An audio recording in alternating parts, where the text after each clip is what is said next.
యేసుక్రీస్తు నామములో బెతస్తా విడుదల పరిచయ తరపున మీకు ప్రేమపూర్వకమైన వందనాలు. ఈ దిన వాక్య ధ్యానము, నీతి కొరకు ఆకలి దప్పులు గలవారు ధన్యులు, వారు తృప్తిపరచబడుదురు. మత్తయి సువార్త 5వ అధ్యాయము 6వ వచనం. నీతి నిజాయితీ అనేది బైబిల్లో కనిపించే గొప్ప మాట.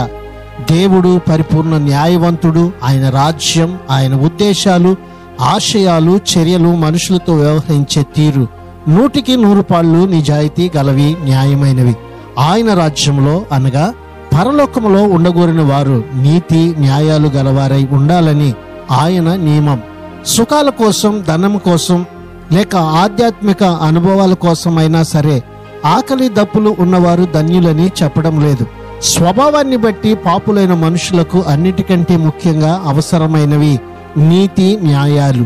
దేవునితో కలిసి ధన్యస్థితిలో శాశ్వతంగా జీవించగోరితే వారు వెతకవలసినది దీన్నే. మనము కోరేది, వెతికేది ఏమిటో దాన్ని బట్టి మనము ఎలాంటి వారమో అర్థం చేసుకోవచ్చు. కనుక ఈ దినాన దేవుడు మనకిచ్చిన ఈ వాక్యాన్ని బట్టి నీతి న్యాయాలతో జీవిస్తూ దేవుని నిత్య రాజ్యానికి వారసులమవుదాం.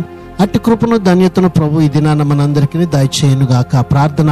మహాపరిశుద్ధుడా, మహోన్నతుడా, జీవము కలిగిన మా మంచి యేసయ్య, మరొక నూతన దినాన్ని మాకిచ్చినందుకు నీకు వందనాలు, స్తోత్రాలు చెల్లిస్తూ నీ కొరకైనటువంటి అయా ఆత్మ సంబంధమైన ఆకలి దప్పులతో జీవిస్తూ నీ నిత్య రాజ్యములో తృప్తిపరచబడే వారిగా ఉండునట్లుగా ఈ దినాన ఈ నీ ప్రజలందరినీ జ్ఞాపకం చేసుకోమని యేసు పరిశుద్ధ నామంలో ప్రార్థించి అడిగి వేడుకుంటున్నాము తండ్రి.